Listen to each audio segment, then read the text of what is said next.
حضور نبی کریم سرور دو عالم صلی اللہ علیہ وسلم کا عظیم احسان ہے اس امت پر کہ آپ نے قدم قدم پر ہمیں اللہ جل جلالہ سے دعا مانگنے کا طریقہ سکھایا. ہم تو وہ لوگ ہیں کہ محتاج تو بے انتہا، لیکن مانگنے کا ڈھنگ بھی نہیں آتا کہ کس طرح مانگا جائے. یہ بھی معلوم نہیں کہ کیا مانگا جائے، یہ بھی معلوم نہیں کہ کس طرح مانگا جائے. تو حضور نبی کے کریم سرور دو عالم صلی اللہ علیہ وسلم نے ہمیں آپ کو طریقہ بھی سکھا دیا مانگنے کا کہ یہ طریقہ ہے، اس طرح مانگو اللہ تبارک و تعالی. اور صبح سے لے کر شام تک کے بے شمار اعمال ہیں جو انسان انجام دیتا ہے. تقریباً ہر عمل کے لیے حضور نبی کریم صلی اللہ علیہ وسلم نے دعائیں تلقین فرمائیں. صبح کو بیدار ہو تو یہ پڑھو، جب اٹھنے کے بعد استنجا کے لیے جانے لگو تو یہ پڑھو، غسل خانے سے باہر آؤ یہ پڑھو، وضو کرنا شروع کرو تو وضو یہ پڑھو، وضو کر کے فارغ، وضو کے دوران یہ پڑھتے رہو، وضو سے فارغ ہو تو یہ پڑھو، اور اس کے بعد نماز کے لیے جاؤ، مسجد میں جانے سے پہلے قدم داخل کرتے وقت یہ پڑھو، مسجد میں جا کر عبادت کر ہی رہے ہو، وہاں سے نکلو تو یہ پڑھو، گھر میں داخل ہو تو یہ پڑھو، جب بازار میں پہنچو تو یہ پڑھو. ہر جو نقل و حرکت ہے اس کے اوپر حضور نبی کریم صلی اللہ علیہ وسلم نے دعائیں تلقین فرما دی کہ یہ دعائیں پڑھا کرو، اس طرح پڑھا کرو. یہ کیوں؟ یہ در حقیقت ایک نسخہ اکسیر بتایا سرکار دو عالم صلی اللہ علیہ وسلم نے، ہمارا آپ کا تعلق اللہ جل جلالہ سے جوڑنے کے لیے، اللہ تبارک و تعالی سے تعلق پیدا کرنے کا آسان ترین اور مختصر ترین راستہ یہ ہے کہ اللہ تعالیٰ سے ہر وقت کچھ نہ کچھ مانگے، انسان دعا کرتا ہے. تو یہ تعلق قائم کرنے کا بہترین طریقہ بتایا نبی کریم صلی اللہ علیہ وسلم.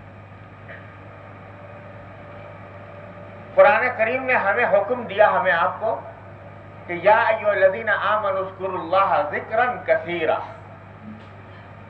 اے ایمان والو اللہ کو کثرت سے یاد کرو.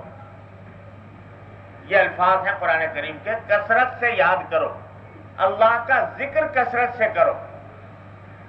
یہ قرآن نے حکم دیا.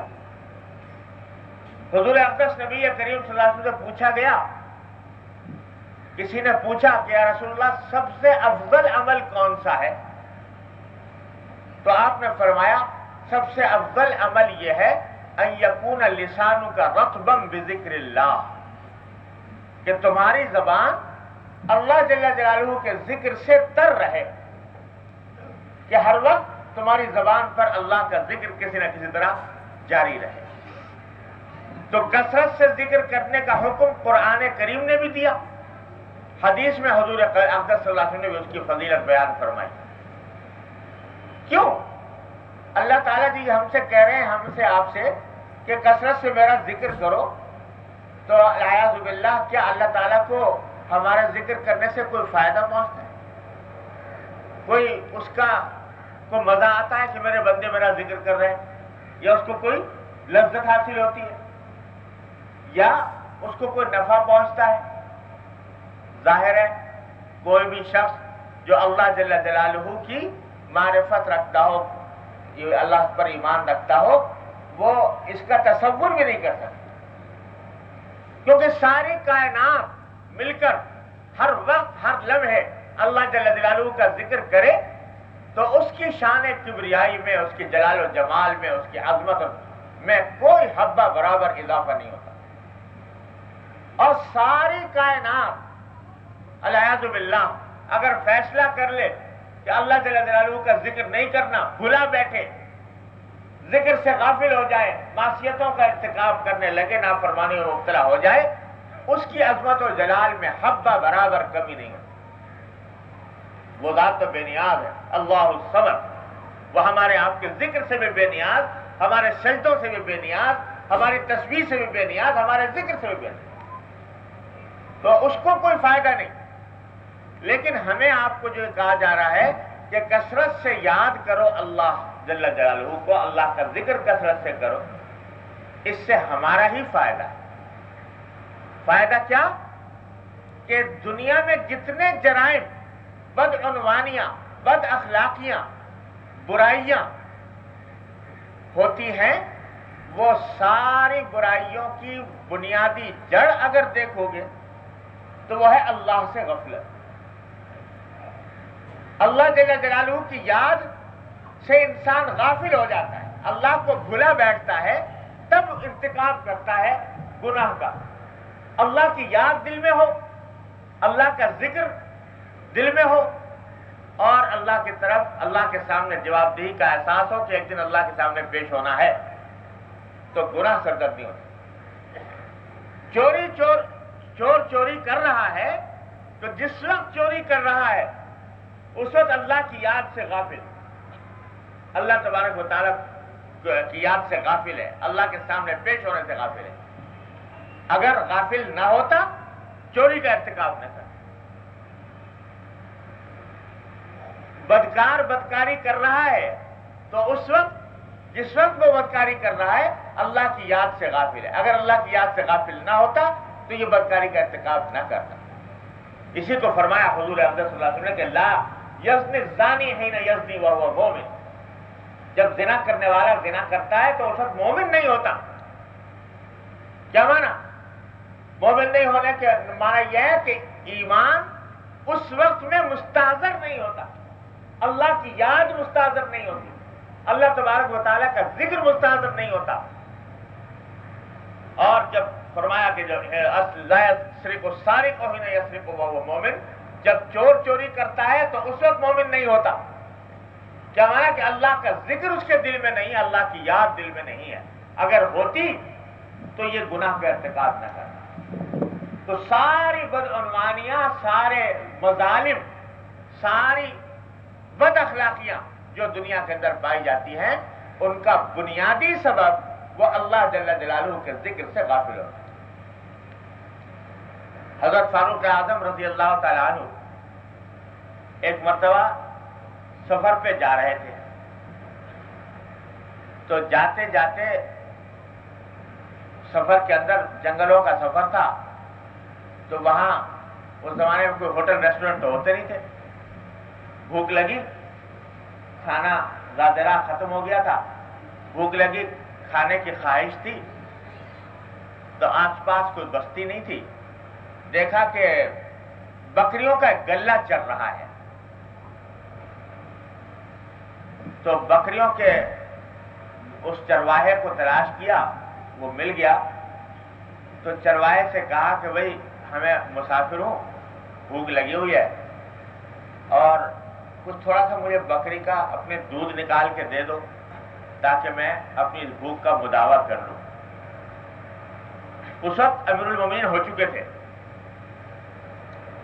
یعنی حکمران تھے آدھی سے زیادہ دنیا کے، تو اس سے کہا بھائی بھوک لگی ہوئی ہے، تھوڑا سا نکال کے دے دو، پیسے اس کے جو کچھ لینے وہ لے لو۔ چرواہے نے کہا کہ جناب میں آپ کو دودھ دے تو دوں، مگر مسئلہ یہ ہے کہ بکریاں میری نہیں ہیں، یہ میرے کسی مالک کی ہیں، اس نے مجھے چرانے کے لیے دی ہیں، یہ میرے پاس امانت ہے، بکریاں بھی امانت، ان بکریوں کا دودھ بھی امانت، اس واسطے میں اس کی اجازت کے بغیر دینے کا مجاز نہیں، ان کی اجازت کے بغیر دے نہیں سکتا، اس لیے مجبوری ہے۔ حضرت فاروق اعظم رضی اللہ تعالیٰ عنہ کے دل میں آیا کہ ذرا اس کا تھوڑا سا امتحان لیا جائے، تو اس سے کہا کہ میاں تمہیں ایک ایسی ترکیب بتاتا ہوں کہ اس پہ عمل کر لو تو تمہارا بھی فائدہ، میرا بھی فائدہ۔ کہنے لگا کیا؟ کہ ایسا کرو کہ یہ ایک بکری مجھے دے دو اور بکری کی جو قیمت ہے مجھ سے لے لو. میرا فائدہ تو یہ ہے کہ میں بکری اپنے ساتھ رکھوں گا، سفر میں جہاں کہیں ضرورت پڑے گی اس کا دودھ پی لوں گا، اور تمہارا فائدہ یہ کہ بکری کے پیسے مل جائیں گے. رہا مالک، تو جب مالک پوچھے کہ بکری کہاں گئی تو کہتے نا کہ بھیڑیا کھا گیا بکری کو. تو بکریوں کو روز بھیڑیا کھاتے رہتے ہیں، واقعات اس طرح کے پیش آتے رہتے ہیں، تو اس کو یقین آ جائے گا اور تمہارا بھی بھلا ہو جائے گا، میرا بھی بھلا ہو جائے گا. یہ کر لو. چرواہے نے جو ہی سنا کہ یہ مشورہ دیا جا رہا ہے کہ بکری بیچ دے اور پیسے لے لے اور مالک سے جھوٹ کہہ دے کہ بھیڑیا کھا گیا، سنتے ہی فوراً جو کلمہ زبان پر آیا اس چرواہے کہ وہ یہ ہے کہ فَأَيْنَ اللَّهُ، پھر اللہ کہاں گیا؟ یہ سب کر تو لو مگر اللہ کہاں گیا؟ اللہ تبارک و تعالیٰ تو دیکھ رہا ہے، مالک اگرچہ نہیں دیکھ رہا لیکن اللہ تبارک و تعالیٰ تو دیکھ رہا ہے کہ جو کچھ ہو رہا ہے یہ حقیقت میں جھوٹ ہے، فریب ہے، دھوکہ ہے. اس کے سامنے جا کر کیا جواب دو؟ یہ ہے ذکر اللہ، اللہ کی یاد، اللہ کا ذکر دل میں اس طرح جم گیا، بیٹھ گیا کہ کسی وقت میں بھی جنگل کی تنہائی میں بھی، رات کی تاریکی میں بھی اللہ جل جلالہ کا ذکر دل سے نکلتا نہیں، اس کی یاد نہیں نکلتی. یہ ہے ذکر اللہ.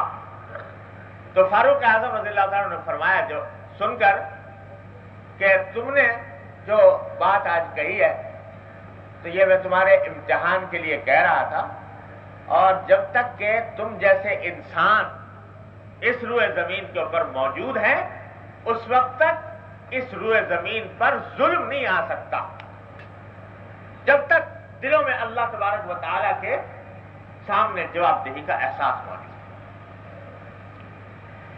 یہ احساس وہ ہے اللہ تبارک و تعالیٰ کے ذکر کا احساس، اللہ تعالیٰ کی یاد کا احساس، اس کے سامنے جواب دہی کا احساس، جو تنہائی میں بھی انسان کے دل پر پیرے بٹھاتا ہے. اور اگر یہ نہ ہو تو دیکھ لو پولیس پر پولیس بڑھ رہی، پولیس ہی نہیں فوج لگی ہوئی، اور گلی کوچے کے اوپر پہرے لگے ہوئے ہیں، اور دیکھ لو ڈکیتیوں کا کیا عالم ہے، اور دیکھ لو کہ لوگوں کی جان و مال اور آبرو پر کس طرح حملے ہو رہے ہیں.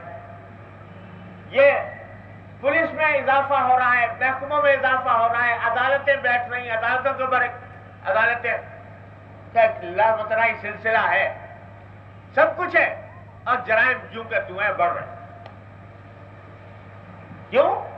اس واسطے کہ جڑ جرائم کی وہ در حقیقت ختم نہیں ہو سکتی جب تک کہ اللہ جل جلالہ کی اس کا ذکر دل میں نہ آئے، اللہ تبارک و تعالیٰ کی یاد دل میں نہ آئے، اللہ تبارک و تعالیٰ کے سامنے حاضری کا احساس دل میں پیدا نہ ہو. جب تک کہ یہ شمع فروزہ نہیں ہوتی دل میں، اس وقت تک 1000 پہرے بٹھا لو، 1000 فوجیں لگا لو، لیکن جرم نہیں بند ہو سکتا. ذرا آنکھ کسی کی بہکے گی اور جرم ہو جائے. اور آنکھ بہکنا بھی میں یعنی رعایتاً کہہ رہا ہوں، ورنہ آنکھ کے نیچے ہو جائے گا. وہی آنکھ کرائے گی جو حفاظت کرنے کے لیے مقرر ہے، وہی کرائے گی، وہی کرا رہی ہے. تو جس کو لوگوں کے جان مال آبرو کی حفاظت کے لیے جو بٹھایا گیا تھا وہی جان و مال پر ڈاکے ڈال رہے. تو یہ سب کیا ہو رہا ہے کہ لا یزنی الزانی حین یزنی وہو مومن، لا یسرق السارق حین یسرق وہو مومن. جب تک دل میں یہ احساس پیدا نہ ہو، جب تک کہ ذکر دل میں نہ آئے، اس وقت تک جرائم کا خاتمہ نہیں ہو. جرائم کا خاتمہ کیا محمد رسول اللہ صلی اللہ علیہ وسلم کہ نہ پولیس، نہ محکمہ، نہ عدالت، نہ فوج، اور اگر کسی سے جرم سرزد ہو گیا آ کے روتا ہوا آ رہا ہے کہ یا رسول اللہ کسی طرح میرے اوپر سزا جاری کر دی تاکہ میں آخرت کے عذاب سے بچ جاؤں. کیسی سزا؟ کہ پتھر مار مار کے مجھے ہلاک کر دیجئے، رجم کر دیجئے مجھے، اس کے لیے آ رہے ہیں۔ یہ کیا کہ دل میں ذکر اللہ جل جلالہ کا سما گیا، دل میں یاد اللہ تبارک و تعالیٰ کی سما گئی، اس لیے کہا جا رہا ہے کہ یا ایھا الذین آمنوا اذکروا اللہ ذکرا کثیرا، اللہ تعالیٰ کا کثرت سے ذکر کرو، اس لیے کہا جا رہا ہے۔ اللہ تبارک و تعالیٰ کو کوئی فائدہ نہیں ہمارے تمہارے ذکر کرنے سے، لیکن ذکر جتنا کرو گے، اللہ کی یاد دل میں جتنی سمائے گی، اتنا ہی اللہ تبارک و تعالیٰ کے سامنے جوابدہی کا احساس ہوگا، جرم، گناہ، معصیت، نافرمانی، اس سے بچاؤ ہوگا انشاءاللہ تعالی۔ تجربہ یہی ہے بھائی کہ جتنا ذکر جس کے دل میں ہوتا ہے، اتنا ہی اللہ تبارک و تعالیٰ کی فضل و کرم سے وہ محفوظ رہتا ہے گناہوں سے۔ اس لیے ہے یہ جو تلقین کی جاتی ہے کہ بھائی ذکر کرو، ذکر کرو، ذکر کرو۔ لوگ کہتے ہیں صاحب زبان سے جپنے سے کیا حاصل؟ زبان سے اللہ اللہ کر رہے ہیں، زبان سے سبحان اللہ کہہ رہے ہیں، زبان سے الحمدللہ کہہ رہے ہیں، اس سے کیا حاصل؟ جبکہ دل کہیں اور، دماغ کہیں اور۔ یاد رکھو، یہ زبان سے ذکر کرنا یہ پہلی سیڑھی ہے۔ یہ سیڑھی اگر قطع نہ کی، دوسری سیڑھی پہ کبھی نہیں پہنچ سکتے، زندگی بھر نہیں پہنچ سکتے۔ اور یہ سیڑھی قطع کر لی، زبان سے ذکر کرنا شروع کر دیا اللہ تبارک و تعالیٰ کا، تو کم از کم ایک سیڑھی تو ہوئی، اور اسی کی برکت سے اللہ تبارک و تعالیٰ دوسری سیڑھی بھی عطا فرمائے۔ اس کو بیکار نہ سمجھو۔ یہ جو ہوتا ہے نا کہ چلتے پھرتے زبان پر ذکر ہے اور دماغ کہیں ہے، دل کہیں ہے، تو اس کو بھی بیکار نہ سمجھو، یہ بھی نعمت ہے اللہ جل جلالہ کی۔ اگر سارا وجود نہ صحیح، ایک عضو تو کم سے کم اللہ تبارک و تعالیٰ کی یاد میں مشغول ہے، یہی انشاءاللہ آگے ترقی کر جائے گا اگر اس میں لگے رہے۔ تو اس ذکر کا اور اللہ تبارک و تعالیٰ کی یاد کا دل میں سمانا، اسی کا نام ہے تعلق مع اللہ۔ اللہ تعالیٰ کے ساتھ تعلق قائم ہو جائے۔ کیسا تعلق قائم ہو جائے نا کہ ہر وقت رابطہ ہے کچھ نہ کچھ اللہ تبارک و تعالیٰ کے ساتھ، ہر وقت اللہ جل جلالہ کے ساتھ ایک کنیکشن قائم ہے، ایک رابطہ قائم ہے، ایک تعلق قائم ہے۔ اس کا نام ہے تعلق مع اللہ۔ اور یہ جو سارے صوفیاء کرام کے سلسلے ہیں، جتنے اس کے اندر ریاضتیں ہیں، مجاہدات ہیں، وظیفے ہیں، اشغال ہیں، جو کچھ ہے، ان سب کا حاصل اور خلاصہ اور ان کا مقصود اصلی اگر دیکھو تو ایک ہی ہے، تعلق مع اللہ کا مضبوط کرنا، اللہ کے ساتھ تعلق مضبوط کرنا، یہ ہے سارا تصوف کا حاصل۔ جب اللہ تعالیٰ کے ساتھ تعلق مضبوط ہو جاتا ہے تو اس وقت میں انسان سے گناہ بھی نہیں ہوتے، پھر انسان اللہ تبارک و تعالیٰ کی عبادت بھی اپنی بساط کے مطابق بہتر سے بہتر کرتا ہے، پھر اس کے اندر اخلاق اس کے درست ہو جاتے ہیں، اخلاق فاضلہ حاصل ہو جاتے ہیں، اخلاق رذیلہ سے نجات مل جاتی ہے۔ سب حاصل جو ہے تعلق مع اللہ، اللہ تعالیٰ کے ساتھ تعلق قائم ہے۔ اور تعلق مع اللہ قائم کرنے کے لیے بڑے لمبے چوڑے ریاضتیں کرائی گئی ہیں صوفیاء کرام کے ہاں، لیکن ہمارے حضرت ڈاکٹر صاحب قدس اللہ سرہ فرمایا کرتے تھے کہ میں تمہیں شارٹ کٹ بتا رہا ہوں، آسان راستہ، مختصر راستہ اس تعلق مع اللہ کو حاصل کرنے کا۔ وہ کیا ہے کہ اللہ تبارک و تعالیٰ سے ہر لمحے مانگنے اور مانگتے رہنے کی عادت ڈال، ہر بات اللہ سے مانگ، جو کوئی دکھ ہو، سکھ ہو، جو تکلیف پہنچے، جو کوئی ضرورت ہو، حاجت ہو، کسی قسم کی ہو، اللہ تعالیٰ سے مانگ۔ گرمی لگ رہی ہے، اے اللہ گرمی دور فرما دی، بجلی چلی گئی، یا اللہ بجلی عطا فرما دی، بھوک لگ رہی ہے، یا اللہ بھوک دے، کھانا اچھا دے دی، گھر میں گئے داخل ہو، یا اللہ گھر میں جا رہا ہوں، داخل ہو رہا ہوں، منظر اچھا سامنے آئے، عافیت کی خبر ملے، کوئی پریشانی کی بات نہ ہو۔ دفتر میں داخل ہو رہے ہو، داخل ہونے سے پہلے اللہ تعالیٰ سے مانگ لو کہ یا اللہ اس دفتر کے اندر جا رہا ہوں، حالات ٹھیک رہیں، تو طبیعت کے موافق رہیں، کوئی ایسی ظلم کی بات نہ ہو، تشدد کی بات نہ ہو، تکلیف کی بات نہ ہو۔ بازار جا رہے ہو، یا اللہ فلاں چیز خریدنے کے لیے جا رہا ہوں، مناسب داموں پر مناسب چیز دلوا دیجیے گا، عافیت کی چیز عطا فرما دیجیے گا۔ ہر لمحے ہر کام میں اللہ تبارک و تعالیٰ کی طرف رجوع کرنے اور اللہ تعالیٰ سے مانگنے کی عادت ڈالیں۔ ارے یہ ایسا نسخہ ہے، واقعہ یہ ہے کہ کہنے کو معمولی سی بات ہے، کہنے کو معمولی سی بات ہے، اور کیونکہ اتنی آسان کہ جس کی کوئی حد نہیں، اس واسطے قدر نہیں ہوتی۔ لیکن کر کے دیکھو اس نسخے پہ عمل، مانگ کے دیکھو اللہ تبارک و تعالیٰ سے، رٹ لگاؤ اللہ تبارک و تعالیٰ کے سامنے، جو کوئی مسئلہ سامنے آئے اللہ کے سامنے پیش کرو، یا اللہ یہ کام کر۔ اگر اس کی عادت ڈالو تو کوئی لمحہ دل میں خالی نہ رہے، دل اللہ تبارک و تعالیٰ سے مانگنے کوئی لمحہ خالی نہیں رہے گا اگر عادت ڈال لی صحیح معنی میں۔ کوئی مسئلہ پیش آ جائے، کشمکش ہو جائے، کچھ ہو جائے، آدمی سامنے آ رہا ہے ملاقات کرنے کے لیے، السلام علیکم، ذرا سا لمحہ ایک لمحے کے لیے اللہ تبارک و تعالیٰ سے رجوع کر لو، یا اللہ یہ اچھی خبر لے کے آیا ہوں، کوئی بری خبر لے کر نہ آیا،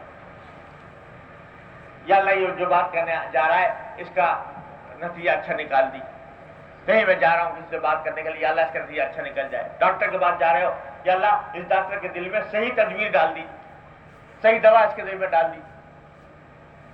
ہر معاملے میں اللہ تبارک و تعالیٰ سے مانگنے کی عادت ڈال۔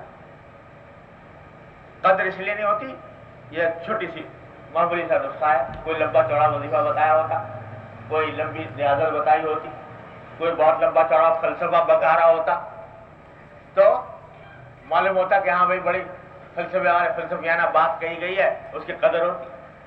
لیکن یہ چھوٹا سا چٹکلا ہے، لیکن اس چٹکلے پہ عمل کر کے دیکھو کیا سے کیا ہو جاتا ہے، کیا سے کیا ہو جاتا ہے، ہمارے حضرت فرماتے ہیں کیا سے کیا ہو جاتا ہے، کہاں سے کہاں انسان پہنچ جاتا ہے۔ تو حضور نبی کریم سرور دو عالم صلی اللہ علیہ وسلم اسی نسخے کی طرف لا رہے ہیں ان دعاؤں کے ذریعے، کہ جب کوئی مسئلہ سامنے آئے اللہ تبارک و تعالیٰ سے مانگو، اللہ تعالیٰ کی سے دعا کرو، اور دیکھو مانگنا اچھا ہے، زبان سے مانگو، اہتمام سے مانگو، لیکن اللہ تعالیٰ نے اپنے پکار کو، اپنے سے فریاد کرنے کو اتنا آسان کر دیا کہ کوئی قید نہیں لگائی، کوئی شرط نہیں لگائی، کسی حالت میں ہو مانگو اللہ تبارک و تعالیٰ۔ نہ وضو کی شرط، نہ قبلہ رو ہونے کی شرط، وضو تو وضو، جنابت کی حالت میں بھی دعا مانگنا ممنوع نہیں۔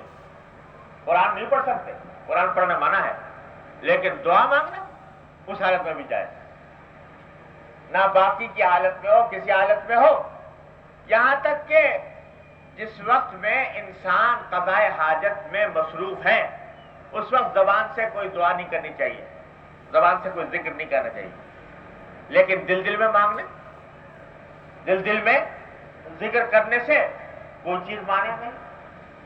تو اللہ تبارک و تعالیٰ نے اتنا آسان کیا کہ کوئی قید نہیں، کوئی شرط نہیں، کوئی پابندی نہیں، اور کوئی خاص طریقہ نہیں۔ ٹھیک ہے، جب موقع ملے آداب کے ساتھ مانگو، باوضو ہو کے، قبلہ رو ہو کے، ہاتھ اٹھا کے زبان سے مانگو، لیکن جہاں ایسا موقع نہیں ہے تو نہ ہاتھ اٹھانے کی شرط، نہ زبان سے بولنے کی شرط، دل میں مانگ لو اللہ تبارک و تعالیٰ، یا اللہ یہ کام ہے۔ حضرت حکیم الامت مولانا تھانوی قدس اللہ سرہ فرماتے تھے کہ کبھی تخلف نہیں ہوتا کہ جب کوئی شخص آتا ہے سوال کرنے کے لیے، حضرت ایک بات پوچھنی ہے، تو فرمایا کبھی تخلف نہیں ہوتا کہ ایک لمحے کے لیے فوراً دل میں اللہ تعالیٰ سے دعا کرتا ہوں کہ یا اللہ پتہ نہیں کیا سوال کر لے گا، اے اللہ اس سوال کا جواب میرے دل میں ڈال دیں۔ تو اللہ جل جلالہ سے مانگنے کے سلسلے میں حضرت فرماتے ہیں کہ دل میں مانگ لیتا ہوں، تو دل میں بھی مانگ لو، جو کوئی ایسی صورت پیش آئے اللہ تبارک و تعالیٰ سے مانگ۔ یہ نقطہ حضور نبی کریم سرور دو عالم نے اس طرح سکھایا کہ خاص جگہ بتاتے، اس جگہ تو مانگ ہی لو، اور قربان جائیے سرکار دو عالم صلی اللہ علیہ وسلم کے احسان عظیم کے کہ ارے تم خود کیا مانگو گے، تمہیں کیا مانگنا آتا ہے، تم کیا الفاظ استعمال کرو گے، کیا مانگو گے، کس طرح مانگو گے، مانگنے کا ڈھنگ بھی نہیں آتا، وہ بھی میں بتا دیتا ہوں کہ یہ مانگو، ان الفاظ میں مانگو، سب سکھا دیا حضور حضرت نبی کریم صلی اللہ علیہ وسلم۔ اب کیا ہے ہمارا آپ کا کام کہ صرف ان دعاؤں کو یاد کر لیں بس، اور توجہ کے ساتھ جب وہ موقع آئے تو مانگ لیا کریں، بس اتنا کام ہے، اور سارا کام حضور اقدس صلی اللہ علیہ وسلم کر کے تشریف لے گئے، پکی پکائی روٹی بنا کر پکا کر تیار کر کے چھوڑ گئے امت کے واسطے، پوری امت کے لیے، اور صرف اتنا کام ہے کہ بھائی یہ پکی پکائی روٹی اٹھا لو اور اپنے حلق میں ڈال لو، بس اتنا کام، وہی نہیں ہوتا۔ اور علماء کرام نے ایک نہیں پتہ نہیں کتنی کتابیں لکھ دی جس میں ادعیہ معصورہ کہا جاتا ہے، ادعیہ معصورہ یا ادعیہ مسنونہ، وہ جمع کر دی، اسی لیے جمع کر دی ہیں کہ بھائی یاد کر لے ہر مسلمان۔